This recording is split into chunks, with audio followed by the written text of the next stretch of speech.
Tal Berman, and Natalie Gabrielle. We are launching an AgTech accelerator that's going to be the first virtual multinational AgTech accelerator happening in December.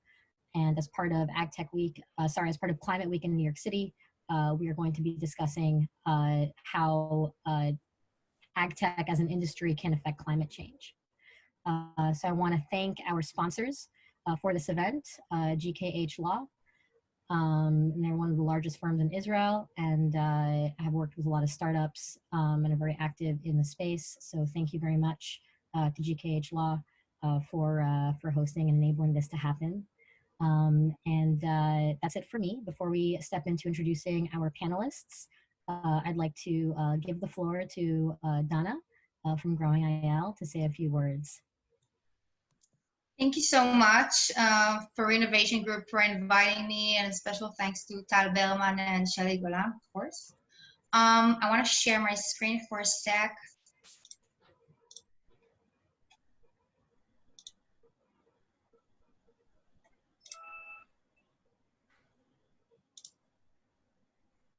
Can you see it? Yes. Okay, great. So I'm Dana Kaidar. I'm the community manager of Growing IL.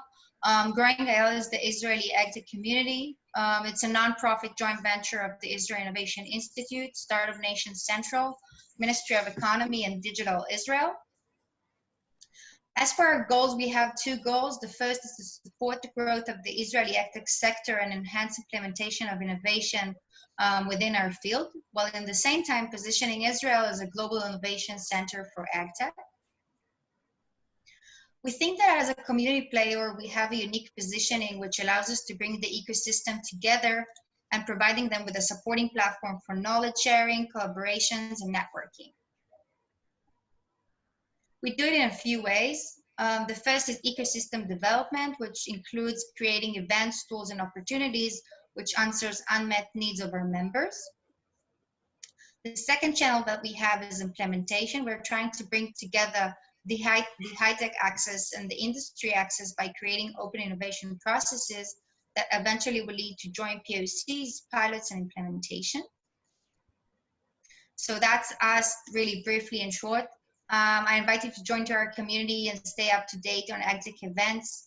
I also invite Israeli AgTech startups to reach me out in my mail and see how we can help you with your specific needs. And I want to use this stage and remind you that in this upcoming November, we're going to hold a virtual investor summit together with Startup Nation Central, where hundreds of leading entrepreneurs, investors, agribusinesses, senior executive, corporate leaders will come together.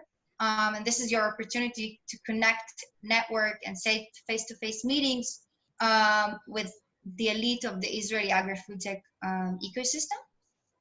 Within this summit, we'll have 4 channels.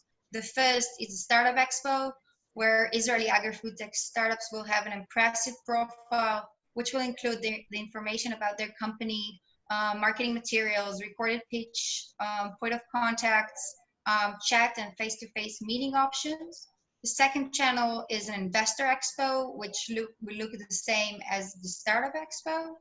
We're going to have, the third channel is going to be a Partner Expo, where agribusinesses, F&B companies, and service providers will share information about their company, how they can help you, their fields and interests, and how they can collaborate with you with startups. We're going to have an agenda which will focus on agri-food tech investments, where leading investors and corporate leaders will share their insights regarding trends, how the corona affected, opportunities, etc. And the platform will be open for all of you. So whoever wants to take part of it and connect, you can have a basic profile and take part and set face-to-face meetings. So feel free to contact me in my LinkedIn for further information. And that's me. So thanks. Thank you so much, Donna. And we're really happy to have Growing IL as a partner in the AgTech space. So thanks for that.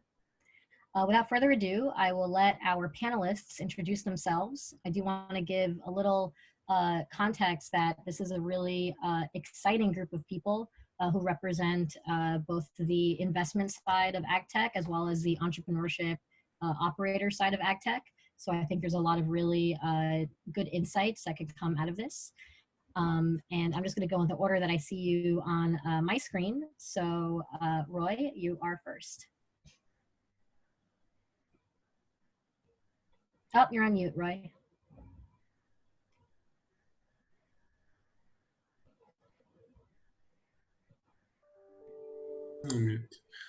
Okay.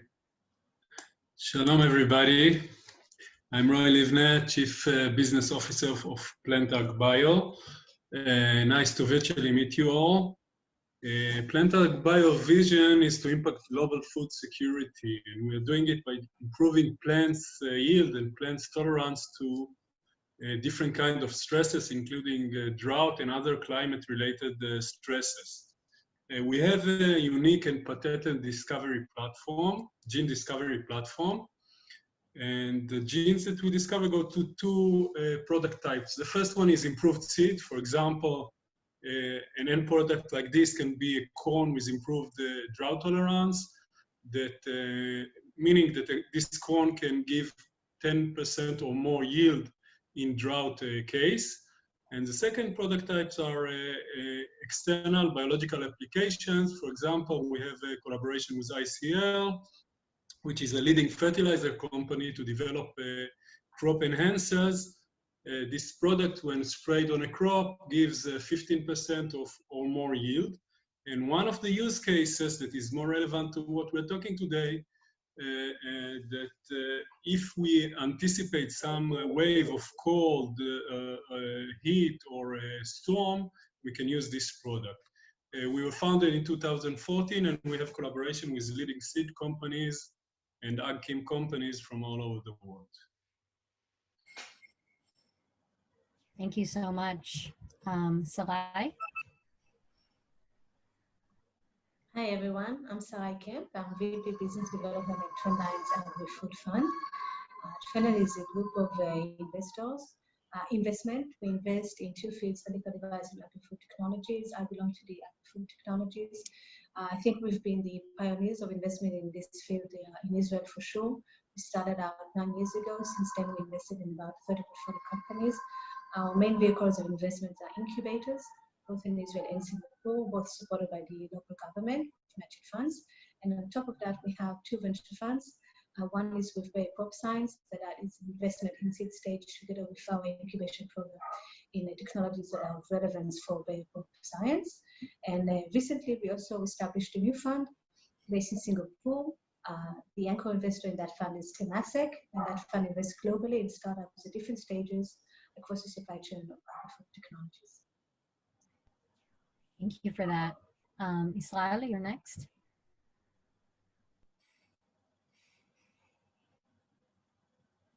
I'm on mute, you're on mute. Hello. Hello, everybody. My name is Israel Talpaz. I'm the CEO and co-founder of CITRI. A bit about myself. I was 33 years in the Israeli Defense and Intelligence Services, specialized in intelligence and operations. And when I retired 4 years ago, I hooked up to my family background in agriculture. That's my real background. And I had the desire to bring capabilities and know-how that I learned in the defense and intelligence world to bring it to agriculture and to specialize in the world of trees, permanent crops that live on for years and years, trees, vines, and so on. We set up CITRI 3 years ago. CITRI is a 3-year-old precision agriculture company. We specialize in providing intelligence for every single tree for permanent crop growers all over the world, from the tree level to many millions of trees per farm or customer.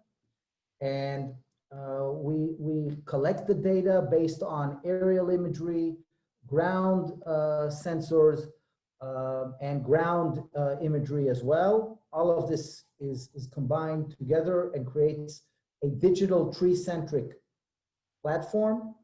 And this enables the permanent crop growers to run a digital farm, I think for the first time ever, based on the trees.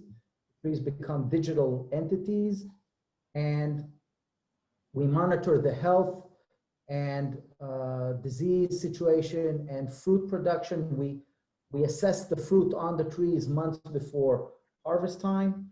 All of this in one package that enables them to precisely conduct their farming, optimize their farming, get higher fruit levels, lower costs, cut losses due to disease, and so on. Thank you. Thank you. Michal. Hi, first, thank you for inviting me for this panel. It's a pleasure. I'm Michal Devir, and I'm general partner at Rimonim Agro Fund. We founded this VC vehicle about 3 years ago, and we invest in Israeli early and early and mid-stage startups that are addressing the unmet need of food shortage. We do agriculture, we do food tech, but we don't do cannabis, for example, and other things that still considered to be agri-tech, but do not address the food shortage, which is our theme. We are now raising our second fund that will invest in later phase, and I hope by the end of this year we'll be able to announce it. The COVID has slowed us, we were supposed to be by now with this declaration, but it will take some time. And that's it. So far we invested in 4 companies, and we are looking to invest in additional, I think at least 1 or 2 companies this year. Thank you. So I'm just going to jump right in. This is Climate Week in New York, and I'd like to get your take on how does AgTech and the industry of AgTech contribute to or alleviate the effects of Climate Week? How do you see that relationship working out? And feel free to just jump in. Okay, I'll be happy to jump in. I think that especially in the world that I deal with, in the vertical that I deal with, trees,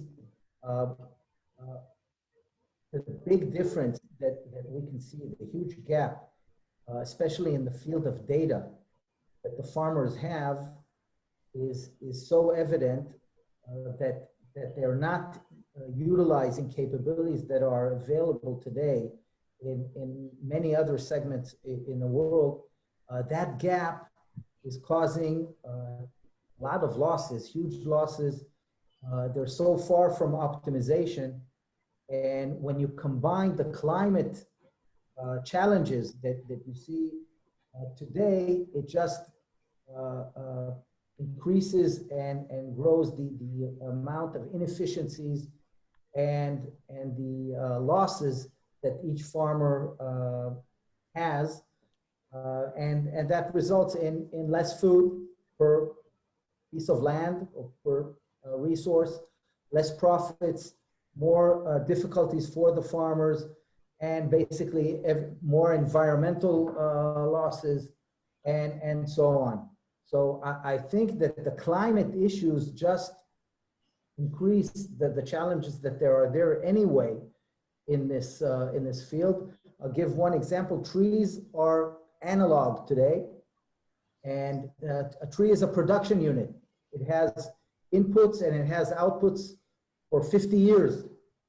And you could not manage a factory today that is run this way, that does not have a performance monitoring system, a measurement system, something that can enable basic optimization, and that's what you do see in the farms today. Still, and I'm talking about even the big ones and the most sophisticated ones in the world, US, Latin America, Europe, they're all the same, pretty much the same. And our feeling is that the AgTech world, bringing the best of technology to the world of agriculture, is a must. It's a must. It's been difficult to do in the past. I understand why it hasn't happened before. It is very complex, but we have a strong feeling that it can be changed. I think that we're changing it. Others are changing it as well. There are quite a few that are making this transformation, but I think that this has to be dealt with now, especially if we look at the food needs in 10 years from now. It's just a real must. You wanted, Shelley, you wanted us to relate to the climate issues, and agriculture obviously goes with climate issues. And let me tell you a very short story. One of our investments is in Salicrop. I think some of you know this company. Well, Salicrop does seed treatments, non-GM seed treatment to deal with all kinds of codes like salinity stress. And when we started dealing with salinity stress, I didn't think that's a big issue. I went to the guys and said, okay, we'll use other waters or we'll go to other places. And then we realized that more than 20% of the agricultural land were lost in some countries because of the rise of sea level.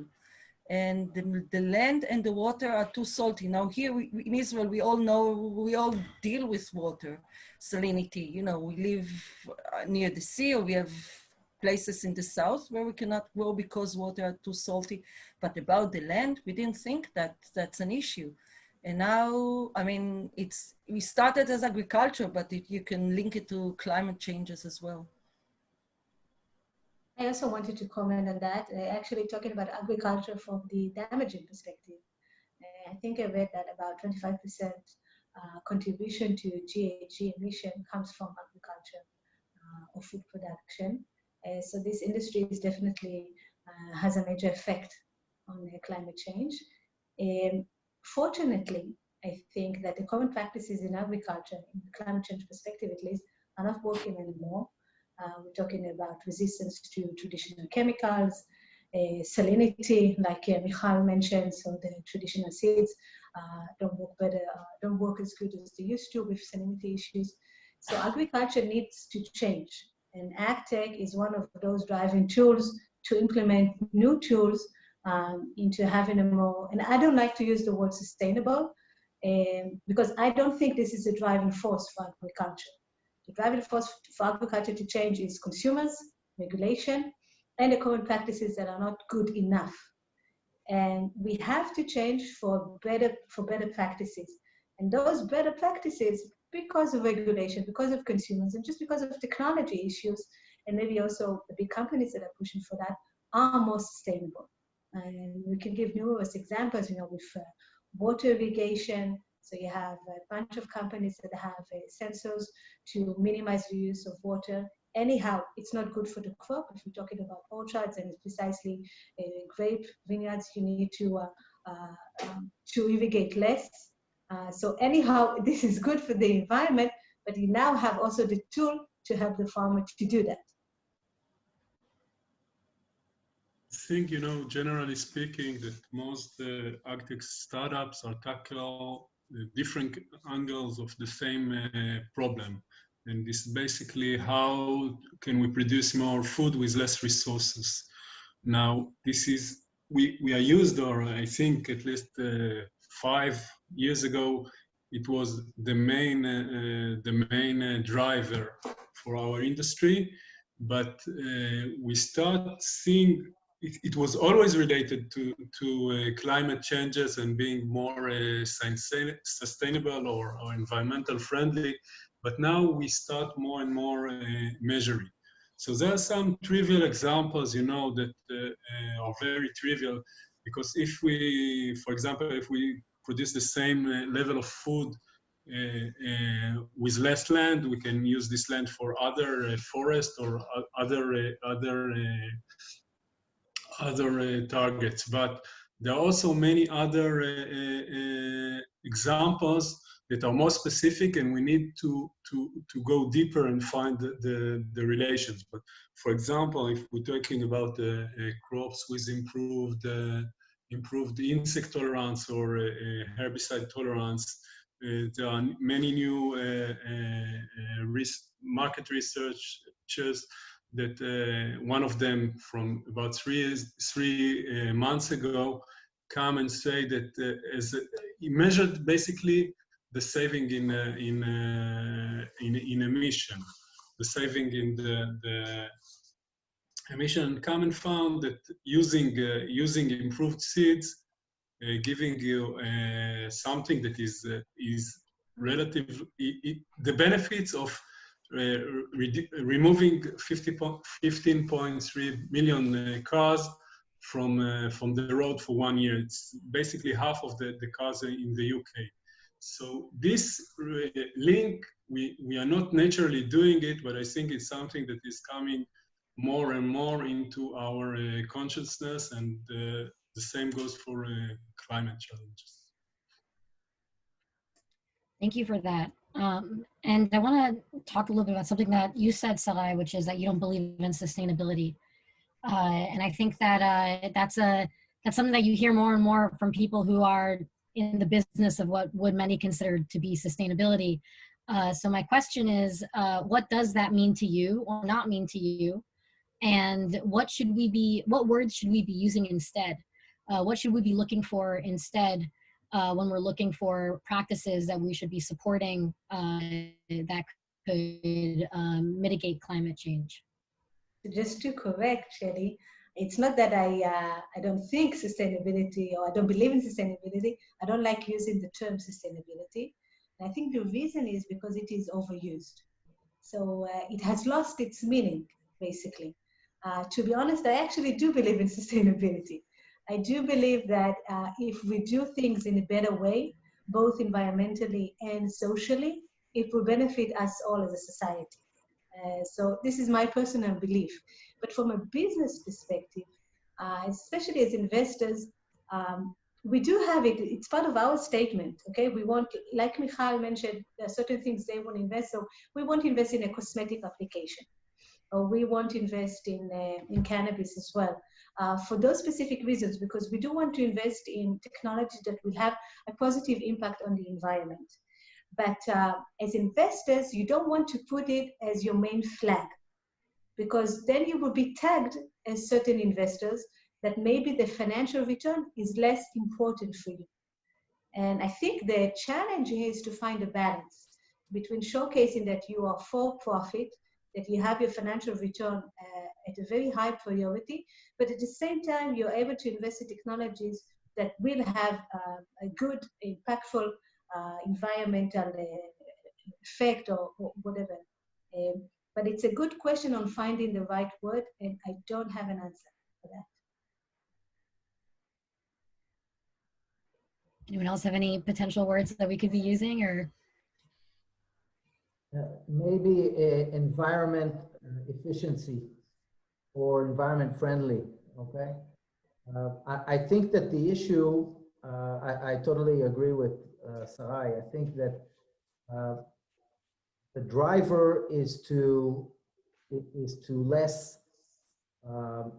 use as less chemicals and less means that you have to do, less resources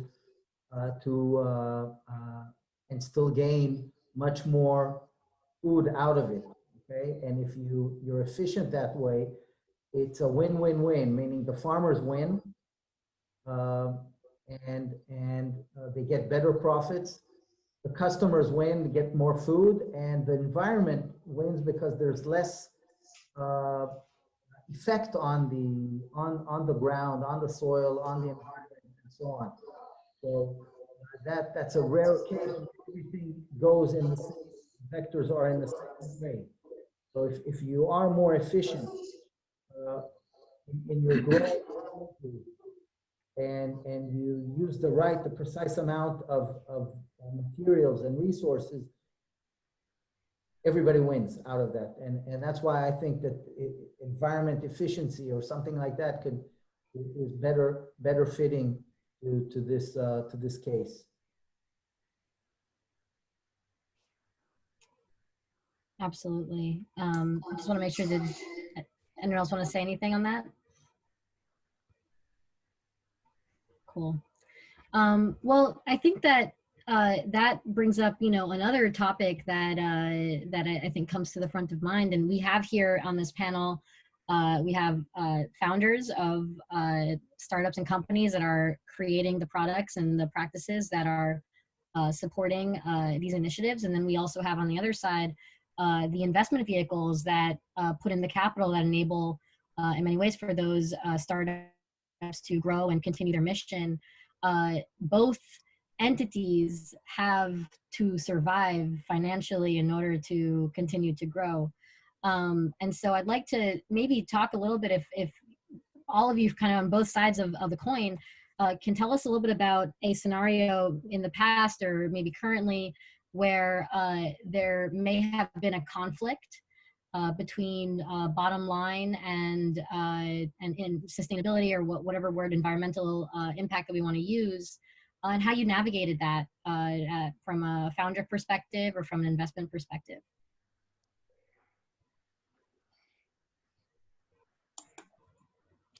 I can say that, on the biotechnology or ag biotechnology companies, there, let's say, an inherent conflict of the time that for us to come with an end product, because most of the products that we develop, it takes them several years till they come to the market. Even though we are generating some revenues before, it's still something that on the simple ROI models, it's less attractive can be less attractive to VCs.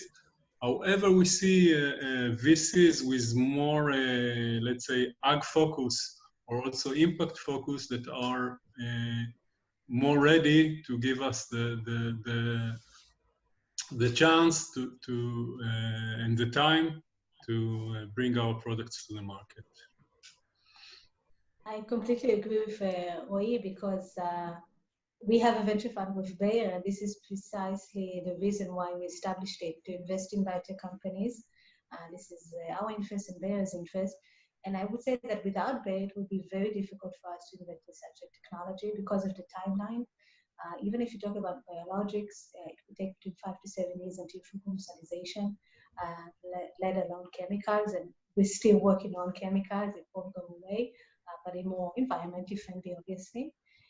So the time frame from a VC perspective is very difficult to invest in biotech unless you have either a company, a strategic partner that is willing to support that company. And the support can come from many different ways. It doesn't have to be, let's buy the technology from stage 2, but even regulation support, things that for a small startup, it will be difficult to obtain by themselves, and then to accelerate the development of that technology and to have maybe to shorten time to market in that perspective. And another way that we go around is that if we see a good biotech company, and we have invested, let's say, 2 companies in the aquaculture business, both of them are biotech companies, so the timelines are similar to crop protection biotech companies because you do need to go through regulation. But here we hope that the value proposition will be so compelling that along the way, they won't need to wait until full commercialization, that along the way, there will be some kind of an M&A activity. It's still said to be proven, but at least we hope for that. I agree with Sarai. I feel the same. And I come from the life science industry. And it's the same in other industries, not typically for agri-tech. And if we go and look at the medical industry, we do have medical devices and we do have pharma. And it's totally different point of view as an investor, whether you invest in pharma, whether you invest in biotech or in devices or in IoTs. And as an investors, we always want to balance the risk, and we look at those ventures or companies or technologies and see where we could go all the way until a meaningful point where we could help the company. And if we look at biotech, at least within our group, we have less expertise in bio rather than in agri-tech per se. So, but that's our point of view. And I think as this industry will mature, we'll have investors that will specialize in companies that need more time, more money or whatever injected in, and we see others that will go into deep technologies and others. I can share a different, I would say, maybe clash, but not a strong clash, but a different viewpoint. Not necessarily the time frame, but at least in the beginning when we just started, we saw a very high tendency of the VCs to push us towards software as a service model, okay? Become a SaaS. How do you become a SaaS? He's right. That's because we need to bring back some money to our investors, right? And we could see it coming soon. And your venue, I mean, we are VC 7 years. That's it. Okay, guys, you see it on live now. Yeah, the engaging with farmers and being in the field and having so-called operation, okay, and sometimes you need to have that, okay. It can't be done just software. You have to engage there in the field to collect the data, to have good data to do everything. And sometimes you need the boots on the ground, okay. Sometimes you need that. Now, the trick is doing it lean and efficiently and making money, okay, and making money, having good profits and gross margins. But that tension existed. It's less today because I think that the understanding now from the VCs has grown, and we've also developed. I think we've also understood, okay, how to be more efficient and do it. It's in our interest, okay, to make that happen 100%. But that was an issue, and that still is an issue. Okay, it's going to be an issue in this field because you need to engage and you need to have a presence and somewhat and mitigating this. Basically, VCs that have more understanding in the agri-tech world understand and will find, I think, will direct also the efforts in the right proportion and the right way. And the startups also will get there, okay? But that was an issue that we experienced.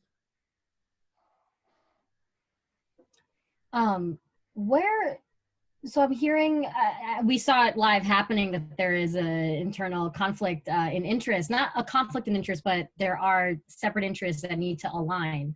And so sometimes a tricky terrain to make sure that they can, align at the same time. But on that note, we have with us Michal and Sarah. You are AgTech focused funds. You are probably on the more sophisticated end in terms of expertise and knowledge in AgTech, but this is still a niche area of investment. And so my question to, it's two questions really, one for the founders on the panel and then one for the VCs on the panel. What role do you see education playing in the growth and support of AgTech? And that could mean, from consumer education to investor education. What needs to happen to kind of take it out of just a niche space? I think the COVID helped us in a way because everybody talks now about the role of food and food supply chain. And I mean, I think we are going to see much more investments going into this field because people understand the need of having, you know, food supply chain. I mean, it's obvious everybody is talking about deliveries technologies and I mean, food deliveries and this kind of technology. This goes without saying, even to the public. But I think we'll see much more interest in this field in the next half a year, at least from investment point of view. I agree with Michal, and I think it's even started before the pandemic, although the pandemic really pushed it forward. But when we look at exits and large raises by Beyond and Impossible, it really put food tech on the map. And investors are now realizing that there's an exit path much larger than an M&A for a food tech or an AgTech company. So now it's more on the food tech side, but I think it will also pull over to the AgTech side, going upstream with the technologies. So on top of educating is nice, but unless we show investors large deals of M&As or exits with multiple of X number of ROI, then they won't jump in. And I can truly sympathize with them. We don't have it's not the timeline like Israel said. It's not the timeline of cybersecurity, right? You have a few cycles of agriculture crops. You need to go one season after this season. You need to prove yourself. Farmers are traditional, all the basic reasons why it takes a time, especially if we're talking about biotech. That's another case study. So for investors, they need either to be very patient or maybe expect lower exits ROIs. We believe in the sector, otherwise we won't be investing in the sector, but it has taken this sector a long time, and we haven't reached to the position where we can fully say to other investors, what we call generalistics investors, listen, this is a very good field to invest in because of the financial returns. We're not there yet. But I think, Sarai, to add to what you said, it's not only food tech. I also believe in agri-tech, and I see the push towards automation that the COVID crisis caused us. And I see the active search for technologies that will, I call those unmanned technologies that will be in. And, this kind of technologies, some of them have shorter timelines to the marketplace because we can adopt technologies from other fields. So I think it's not only food tech, it's also agri-tech that's going to be a real hype in, let's say, in the next 12 months. Yeah, thanks for adding that because I truly agree. Robotics is the next immediate thing. Yeah, we always agree, right? I'd like to address it from my side. The two examples. One is the COVID case. We found ourselves in Brazil.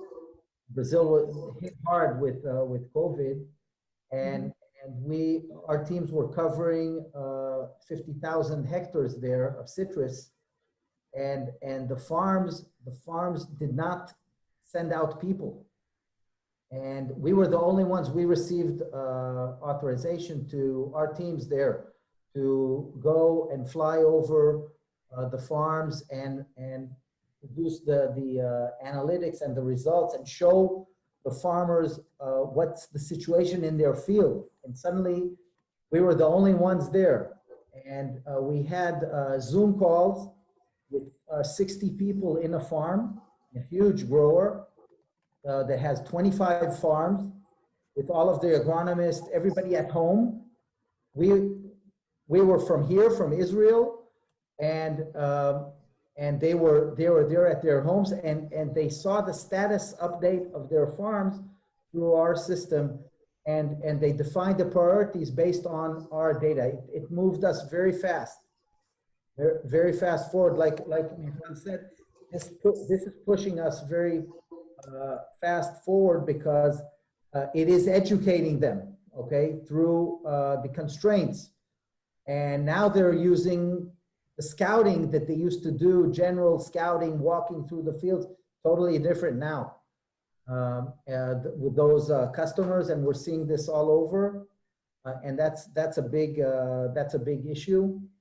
I think that the next issue, we're talking a lot about the farming 4.0 revolution, like the industrial 4.0 revolution. It's robotics, AI, big data, all of this is happening. There's going to be smart irrigation, smart machinery, and smart crop protection, alpha plant detection, and all of this is enabled by data, and we're seeing investors through first from the strategic side.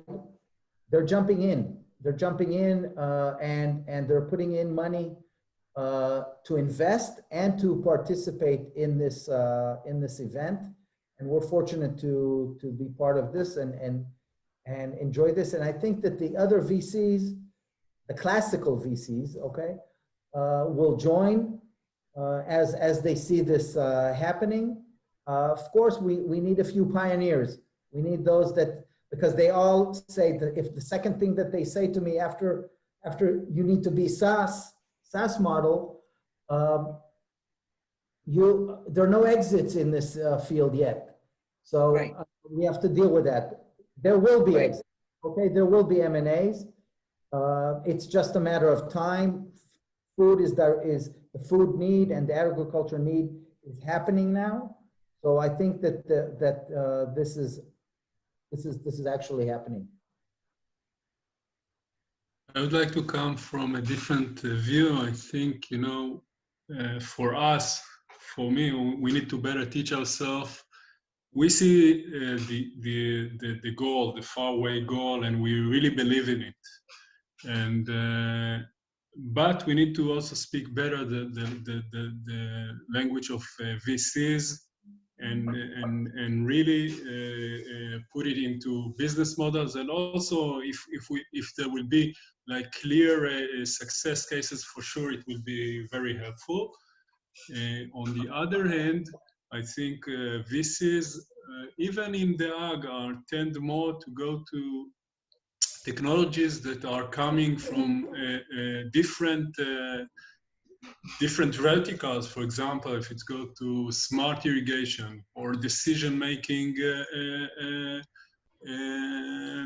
systems, it's easier for them because they better know how to evaluate it. And so we need to find the balance, of course, from doing good for the world and the climate, and prove that it's really cost effective, because, at the end of the day, we must earn money. So we've been talking a lot about the interplay and the relationship between VCs and startups in AgTech. I think it's clear that there are certain requirements of that relationship that have limitations and a lot of opportunities at the same time. In your opinion, what else can be done from other entities? So let's not put the onus on supporting technologies that can mitigate climate change only on the startup VC culture relationship. What would you like to see from a resource perspective? Where can we divert resources to this? What other players can there be?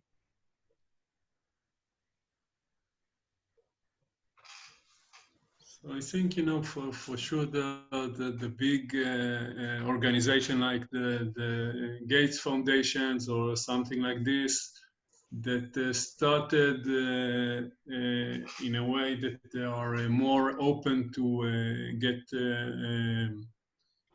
get proposals from smaller companies, and now I think they are more, at least this is my impression, more in a way that they can like put the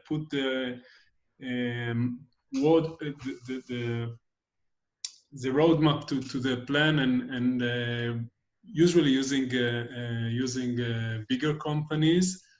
But also there's a lot of can be done, with minor support from governments and using some academic resources that can be very, very helpful. For example, doing some projects that can be test case for startups like us in Africa or Asian countries, that we can do it in a very low cost and can be very beneficial to these countries.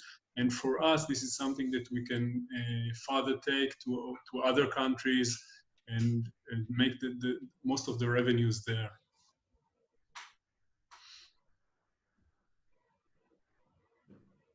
From our perspective, I think we've been quite fortunate to get government support from both Israel and Singapore through the incubators that we have that invest in agri-food technologies at this stage. In Singapore specifically, I can say that the government is putting a lot of emphasis on this, and they have a national plan to increase the local production from 10% to 30%, and they're just spraying money on that initiative with different players of the ecosystem. So we cannot complain, that there's not enough government support or things like that.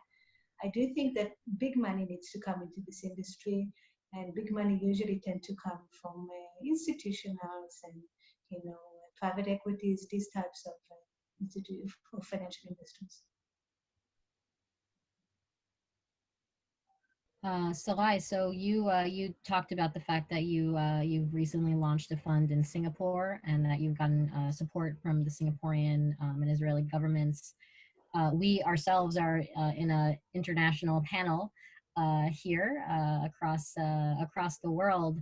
I'd like to get the panel's thoughts on what role does international collaboration and participation play in addressing climate change as a global issue? I always say that here in Israel, it's like a perfect beta test for agri-tech companies, because we have 4 different climate zones here in Israel, all within 1-day drive. And that's a huge benefit, or if you are in an R&D company in that field.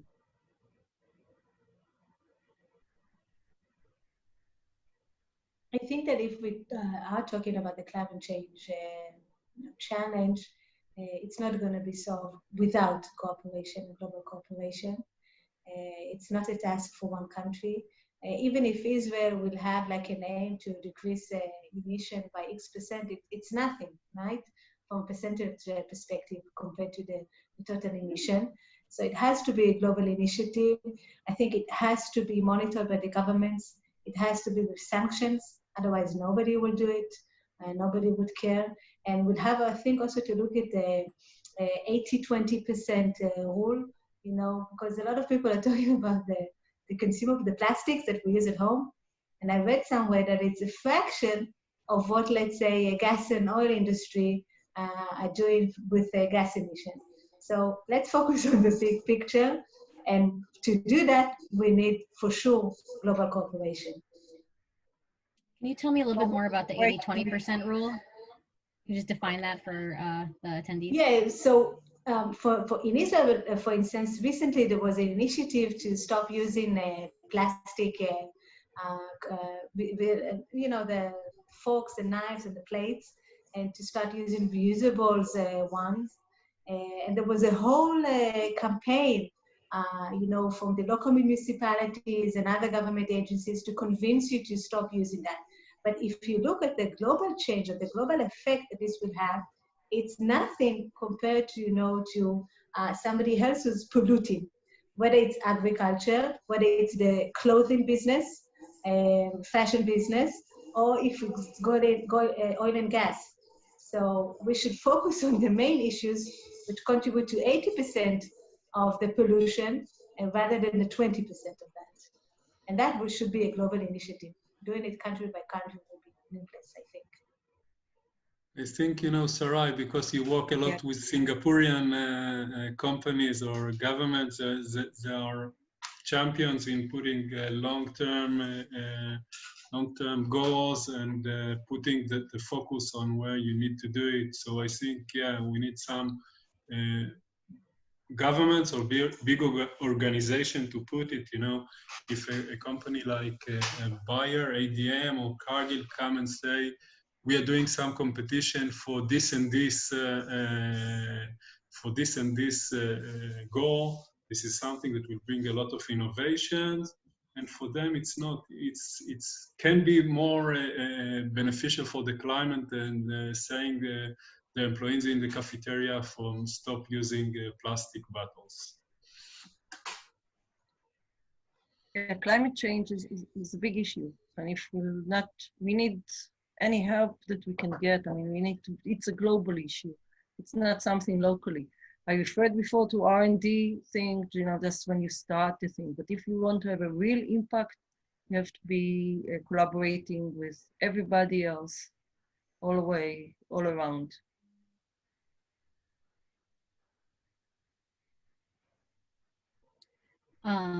I agree. And actually, we have a few questions from the audience. I think it might be nice to just answer them and see where we go from the responses to these questions. Our first question is from Martin Picard.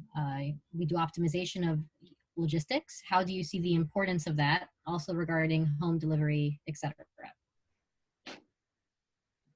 So I suppose what role does data play in AgTech? We could probably make that leap. Yeah, I could. We start by measuring the data, the amount of fruit on the trees, right, at the very early stage, and the farmers just now are starting to. The issue came from the farmers, and they are now starting to plan the marketing of their produce months before harvest time, and close the deals, close the prices, plan the harvest itself, plan the logistics for that. I think that is the way to do it.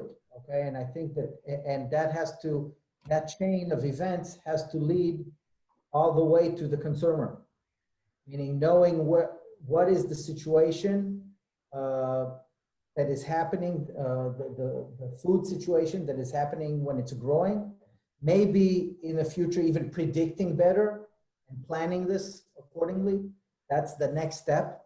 After you have the data and you've created the platforms, now taking it a step further and predicting and now planning this even way further strategically, that's the next step. And I think that the AgTech world is going to help. Is going to be a key player here, and you know, and up till today, everybody has to pray for a good crop. Still praying for a good. That's good to do, but not enough. That's your. We can help. We can help during the year, and we can plan earlier and better. And I think that this is a big advantage that we're bringing right now. And logistics that take it from the trees to the consumers are an important part of this. I have to agree, logistics is a major issue across the supply chain, downstream to upstream. We are actively looking at management of supply chains across the supply chain, and it also has a lot to do with food waste in different stages along the supply chain. So improving logistics or monitoring that, it has a huge effect both on climate change but also specifically on our industry. Thank you. I hope that answered your question, Martin. And again, attendees, feel free to put questions in the Q&A or the chat, and we'll address them. Our next question is from Elan. Questions for both sides. Do you see the global corporates like Cargill or ADM participate in the startup world? How do they participate? So we talked about that a little bit, but maybe if you have some more insight on I that. have an easy answer. I know what you're going to answer. Yeah. ADM invested in one of our portfolio companies, so right. Yeah, the investors they have both of them, both Cargill and ADM, have a venture arm, so they actively investing. They do it very, precisely on technologies that really fits what they're looking for, not just anywhere. And really looking for technologies that can enhance the current product line. But yeah, they're doing that. Yeah, some of the big corporates have their own investment arm and some of them have an investment arm for innovation that they will invest in companies. Some of them will invest in VCs that invest in companies. But definitely we see most of the big corporates are looking for innovation. The thing is, which stage they are willing to go in. We see also a lot of benefit from innovative departments in the big organizations that are usually can be your ambassador for the big companies, and find how you can cooperate with them.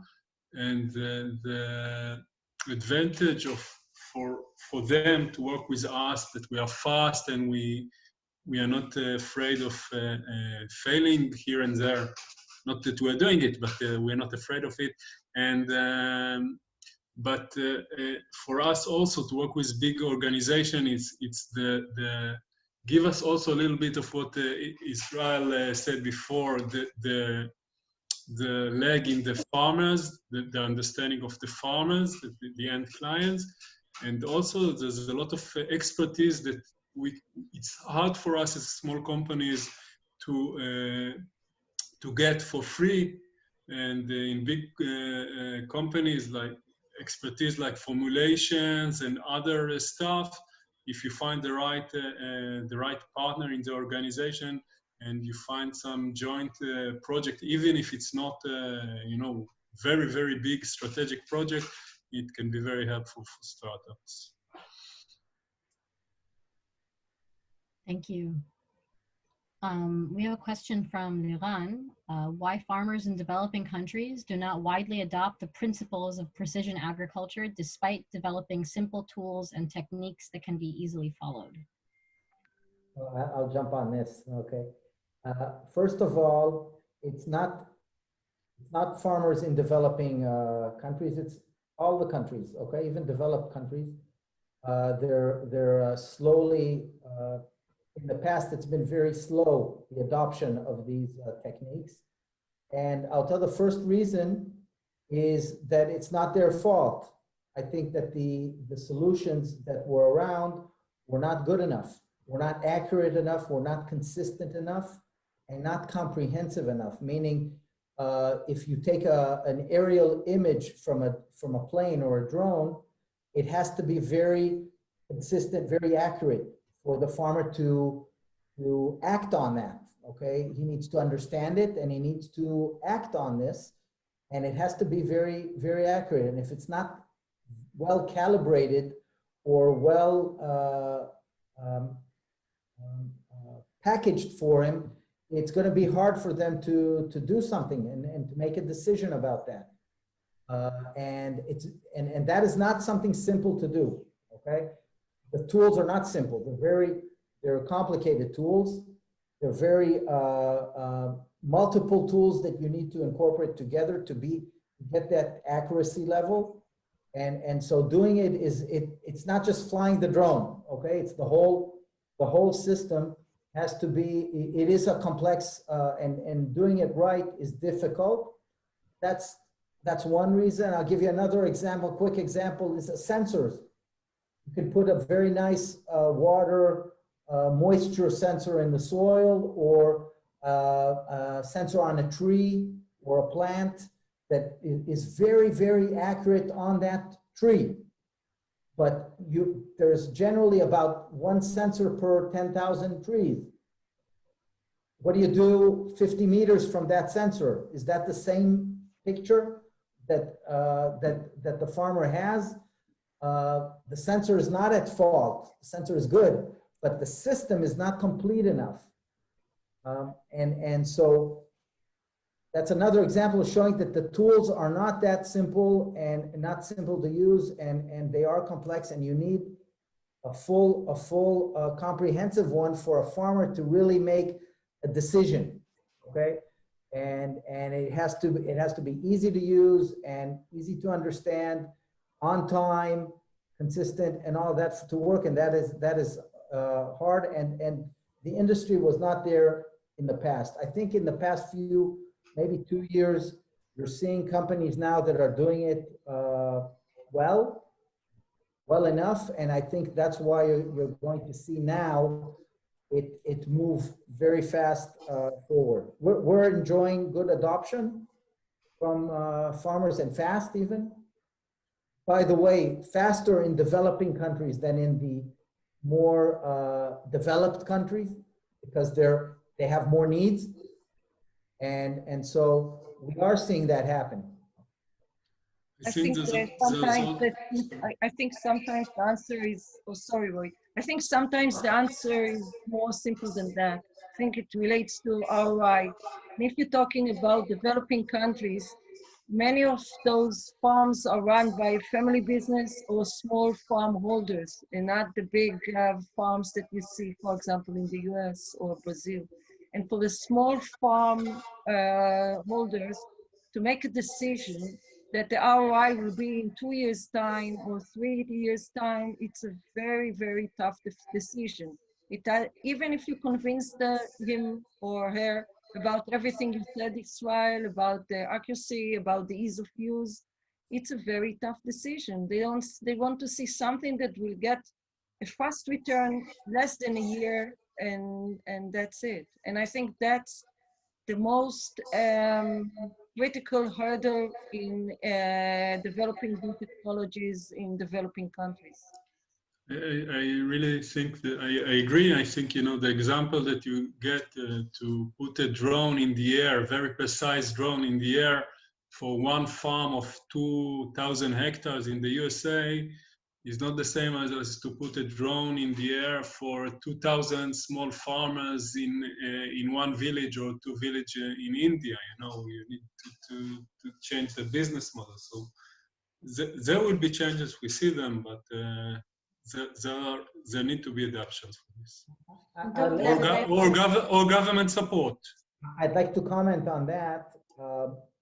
We're seeing in the developing countries a lot of consolidation and a lot of cooperation. Okay, like the cooperative models, and this is happening.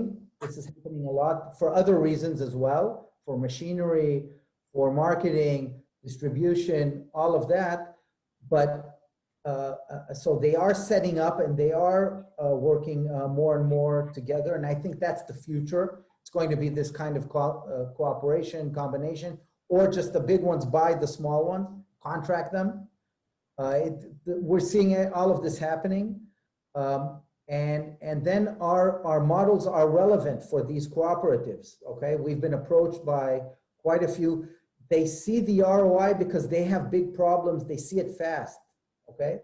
And so we do a first aid type model to show that, and they get it. They get it very fast. And if it's dealt with a large cooperative, then it can be cost effective for them and not that big of a decision. And sometimes the local entities also help out there. So I think that is relevant there. I think also, you know, at the end of the day, most of the good products and good inventions, at the end of the day, will find a ways from sometimes you start at the developed countries and then it will go to the developing countries, sometimes the other way around. But at the end of the day, you know, if we see something very, very successful in the USA now, so in 5 years, you'll find it also in the more in poorer countries. Totally agree. And you also need somebody to pay for this technology. And within the developed countries, we see more people that can become an early adopters of technology rather than in developing countries.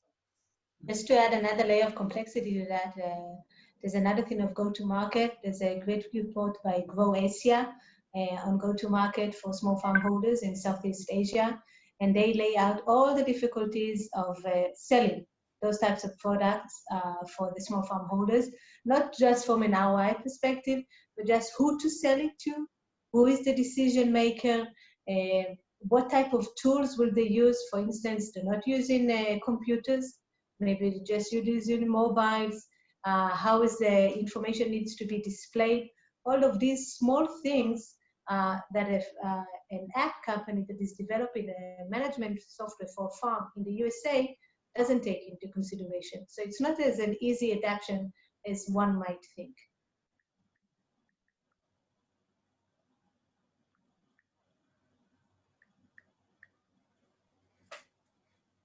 Absolutely. We do have one final question from our attendees here. A bit of a transition shift, but relevant based on all we've talked about. This is from Ariel Questo, and I think that this is probably more to the investors of the panel, but I think also very relevant for the founders on the panel as well. What particular things would you recommend putting in investor decks or talking about to VCs that would attract interest given the challenges of long-term timelines and doubt about ROI that are common in the industry? Tell us your secrets. You start and I will agree. I cannot say no to Michal. It's really the basics. There's nothing special about what we want to see. You can download any pitch, investor deck from the internet. All will be fine. It's just a matter of finding your right investor. Because if your deck is perfect, but I don't invest in cannabis, then I don't care about your investor deck. So you have to do your homework before you send me an investor deck. That's it. I can tell you from our fund, we have 5 managers at the fund, and each one of us like to get those decks in a different format. Sharon, for example, he's an engineer, so he would like to see as many Excels as possible. I can hardly stand any Excel. Tell me the story. So each one of us looks at it from another angle. So just do what you feel it's the right for you and the thing that you can present the best. I think if we had the right answer, we were not being here, I think maybe we're in some kind of island, or I don't know. You said photos though, Roy. I think that was a joke, but probably some truth there. Yeah. No, that's not a joke. And if those photos can also move, become a movie, that's even better for me. We have a photo of the founder that is holding like 2 plants. One is a control and one is like 2x the size of the control. And it's basically, we try to put all the biological parameters, etc. And this picture is the secret. But again, you need to, everybody has to find his story. The people like more engineers that really like the logic goes, and 1, 2, 3. There are one that are more scientific. There are the visionaries. So there's no clear answer. We also use the same. We start the deck with before and after. Before C3 and after C3. It's good that we have a bit now of history to show. When you start, you don't have that. So you can just project something. But I think after you catch the attention quickly with the story, then I think you need to be able to explain the problem that you're addressing very well. And be able to show that and to show what kind of potential you have if you can deal with this problem. I put a lot of emphasis with the problem side, and then move on to methodically how do we do that? How do we deal with that? And of course, how much does it cost to do that, and how is it going to look in the future? Where are we going there? But at the end of the day, I have to go back to what Sarai said. I've done many pitches. Some were good, some were not. So much was dependent on the specific VC, the specific person that I was pitching to, and I wasted so much time by not preparing and understanding what they were looking for.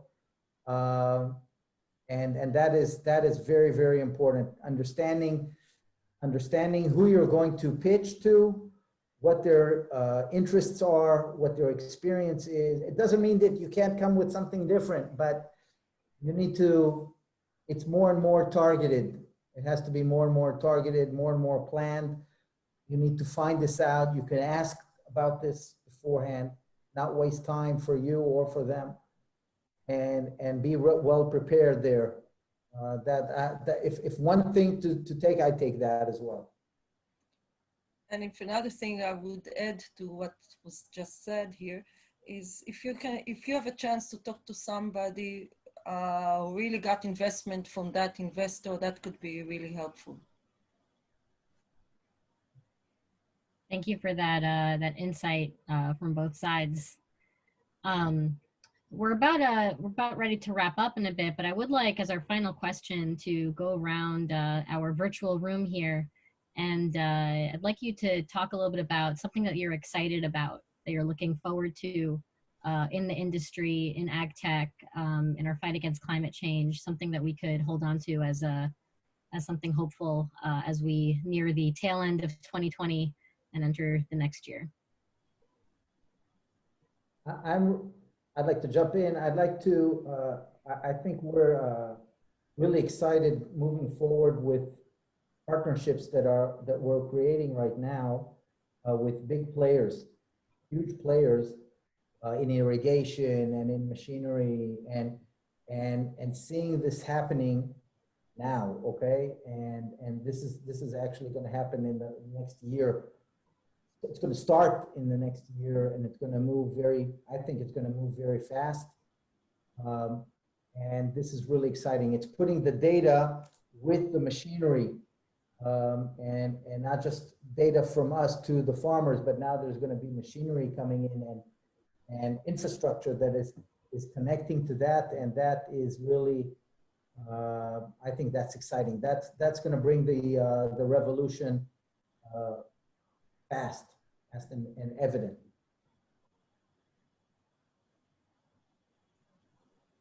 I think I'm excited about building this ecosystem of entrepreneurs, investors, corporates that going into this field.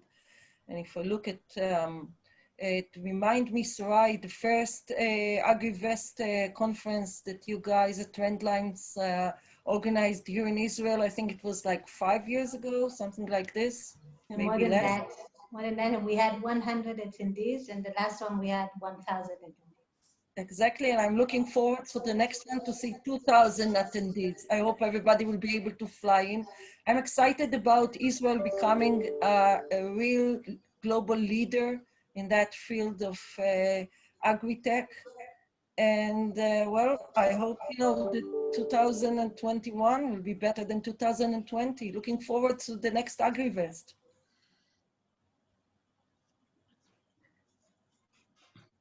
Roy, do you want to go? Basically, we see a lot of things happening for us. We see more and more products development going to the fields. And from all over the world, we get pictures of our soybean from the USA and from other places in the world. It's really exciting to see things really growing. There